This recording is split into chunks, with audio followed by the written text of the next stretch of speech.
नमस्कार दोस्तों। My voice अल्फाज में आप सभी का स्वागत है। मालती जोशी जी द्वारा लिखे उपन्यासों की श्रृंखला में आइए आज सुनते हैं उपन्यास निष्कासन का चौथा व अंतिम भाग। विधु को दिल्ली गए 2 साल हो गए थे। इस बीच जब भी आई अपनी बुई के साथ ही आई, इसलिए उस दिन घर लौटने पर सामने एकदम बिन्नी को अकेले ही देखा तो मैं चकित रह गई। अरे, कब आई? दोपहर को। तो फ़ोन क्यों नहीं कर दिया? मिसेस मित्रा बोली, तुम शायद दफ्तर में मिलोगी नहीं। मैंने ताला खोला। वह मेरे पीछे पीछे घर में आई। ज़रा साड़ी बदल लूं बिन्नी, बस 1 मिनट में खाना बनाती हूँ। भाभी, मैंने पड़ोस में खा लिया है। मिसेस मित्रा बोली, तुम कई बार बाहर ही खा आती हो। तुम्हारे लिए तो बना ही देती, मैंने गुस्सा जब्त करते हुए कहा। परीक्षा दे रही हो क्या? उसने मेरी पुस्तकें उलटते पुलटते हुए पूछा। हाँ, मिसेस मित्रा ने यह नहीं बताया क्या तुम्हें?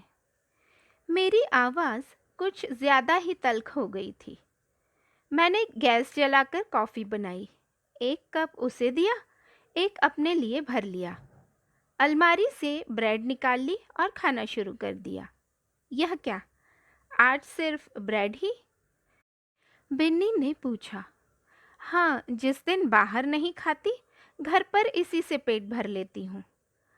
रात बिस्तर पर आते ही उसने कहा, भाभी, तुम्हें शायद मिसेस मित्रा की बात बुरी लग गई, पर तुम किसी के मुंह पर हाथ तो नहीं रख सकती ना। उनकी जगह तुम होती, तुम भी यही करती, क्योंकि कोई भी औरत इतनी दरियादिल नहीं हो सकती। मैं बेवकूफ़ों की तरह सिर्फ उसे देखती रही। वह अपनी रॉ में कही जा रही थी। हम लोग कोई महात्मा नहीं है, हाड़ मांस के मनुष्य हैं। पहाड़ सी जिंदगी अकेले काटना बड़ा कठिन होता है। यह क्या मैं जानती नहीं, लेकिन फिर भी औचित्य की सीमा लांघना तो ठीक नहीं है। आखिर तुम्हें कहना क्या है? मैंने खींचकर कहा। मुझे इतना गुस्सा आ रहा था। यह बित्ते भर की छोकरी, जिसे मैंने फ्रॉक और 2 चोटी में देखा था, मुझे नीति और धर्म का पाठ पढ़ा रही थी। मुझे जो कहना था वह तो मैंने तब भी कहा था जब भैया की मृत्यु हुई थी। आज कोई नई बात नहीं कहूँगी मैं नहीं सोचती आज उस चर्चा की कोई ज़रूरत है, मैंने रूखाई से कहा। बिन्नी तनक कर बैठ गई। ज़रूरत कैसे नहीं है? आज इस चर्चा की जितनी ज़रूरत है, पहले कभी नहीं थी। तुम्हें मालूम है कि विधु के अवचेतन में तुम्हारे कारण कैसी कैसी ग्रंथियां पड़ गई हैं? शायद इसीलिए वह तुमसे इतनी नफरत करने लगी है। बीए में मनोविज्ञान लेने से कोई मनोवैज्ञानिक नहीं हो जाता बिन्नी। मैंने व्यंग्य किया। यह बात मेरी है भी नहीं, यह बात दिल्ली के एक बड़े मनोविशेषज्ञ ने बताई है। भाभी जी विधु को लेकर वहीं गई थी।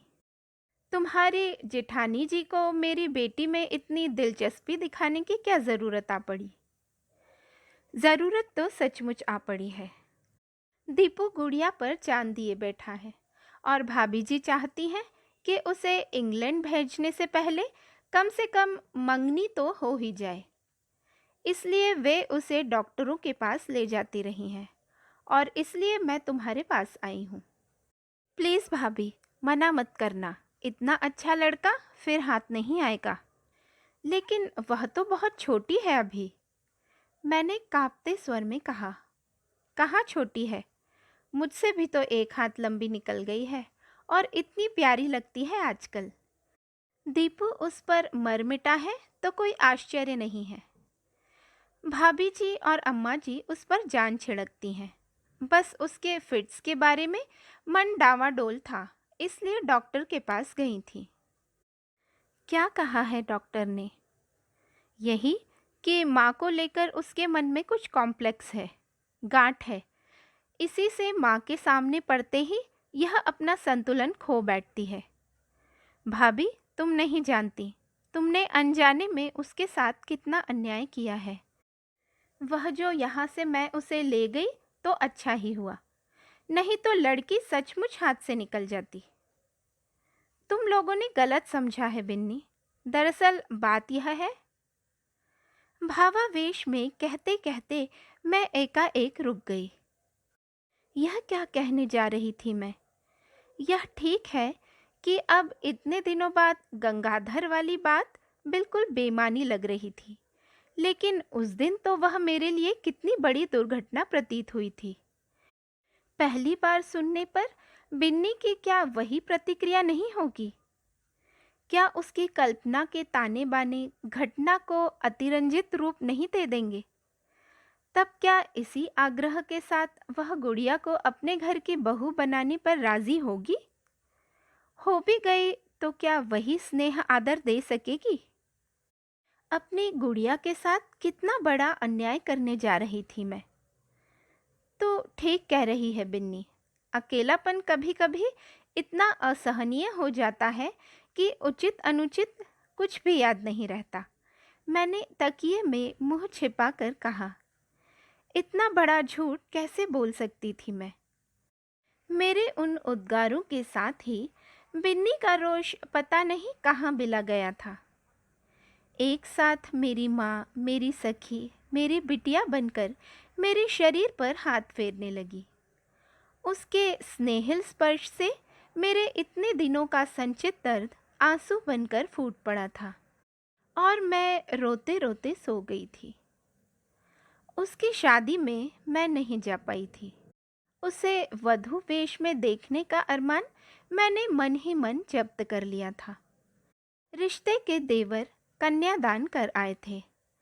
तैयारी सारी बिन्नी ने ही की थी, मैंने सिर्फ रुपये भेज दिए थे। अपनी सारी संचित पूंजी मैंने लुटा दी थी। जीने का कोई अर्थ बाकी नहीं रहा था। फिर भी मैं मर नहीं सकी थी। एक आशा थी कि कल को गुड़िया माँ बनेगी, अपने ही रक्त मांस का पिंड उसकी गोद में खेलेगा। तब शायद वह जान सकेगी कि माँ के लिए छोटे छोटे भय भी कितने बड़े हो उठते हैं। उस दिन उसे मेरी याद अवश्य आएगी। तब अगर मुझे नहीं पाएगी तो उसकी हंसी में हमेशा के लिए ग्रहण लग जाएगा। उस दिन की प्रतीक्षा में मुझे जीना था और इस प्रतीक्षा को सफल बनाने के लिए मैंने मिसेस कोहली बनना स्वीकार कर लिया था। अखबारी कागज पर चलकर यह रिश्ता मेरे पास आया था, इसलिए इसने मेरा तन ही बांधा था। मन अभी भी अतीत की गलियारों में भटक रहा था। सूरज की तीखी किरणों ने मुझे वर्तमान में लापटका। कन्याकुमारी का प्रसिद्ध सूर्योदय मैं देख नहीं पाई थी। खुली आंखों से भी अंधी बनी रह गई थी मैं।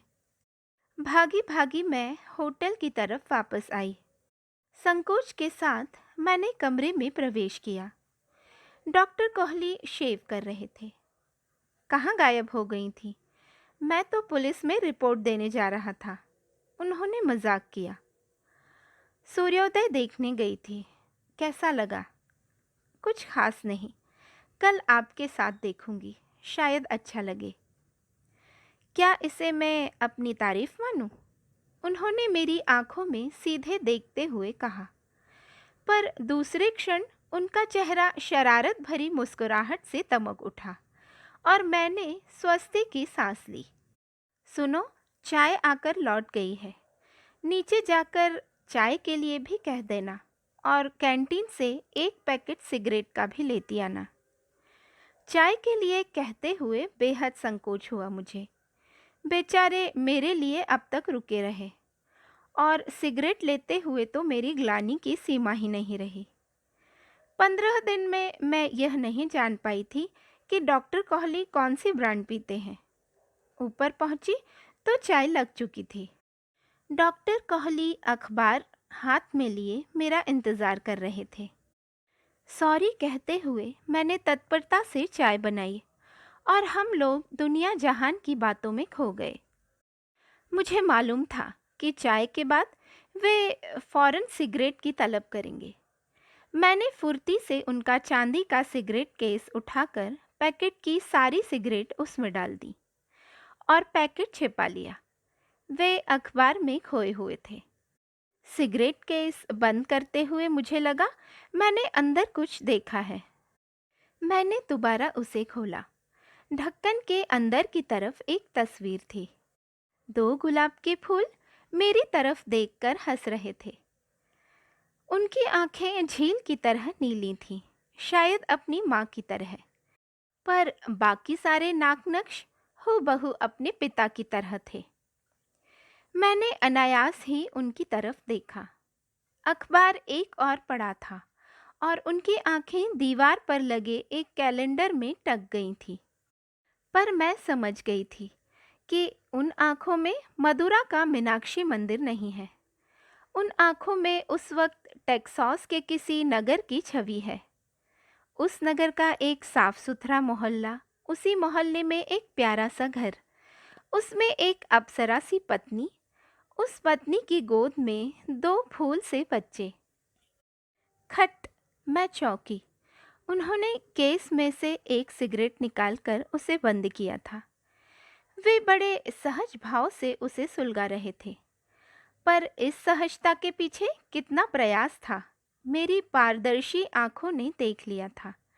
एकाएक उन पर मुझे ममता हो आई। पुरुष होने का कितना बड़ा दंड भुगत रहे थे। वे मन भरकर रो भी नहीं सकते थे।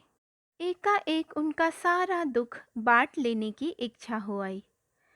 व्यर्थ ही उनसे अपना दर्द छिपाती रही थी मैं। वे भी तो मेरी तरह निर्वासन का दंड भुगत रहे थे, मेरी तरह अपने स्नेह के साम्राज्य से निष्कासित थे। बैरा जब चाय की ट्रे उठाकर ले गया तो मैं उठकर उनकी कुर्सी की बाह पर बैठ गई। उनके बालों में धीरे से अपने होंठ छुआते हुए मैंने कहा, कल गुड़िया के बारे में पूछ रहे थे ना, सुनिएगा। अभी आप मालती जोशी जी द्वारा लिखे उपन्यास निष्कासन का चौथा व अंतिम भाग सुन रहे थे। कहानी सुनाने का प्रयास आपको अच्छा लगा हो तो चैनल को लाइक कीजिए, सब्सक्राइब कीजिए और शेयर कीजिए ताकि मैं इसी तरह की कहानियाँ आगे भी सुनाती रहूँ। धन्यवाद।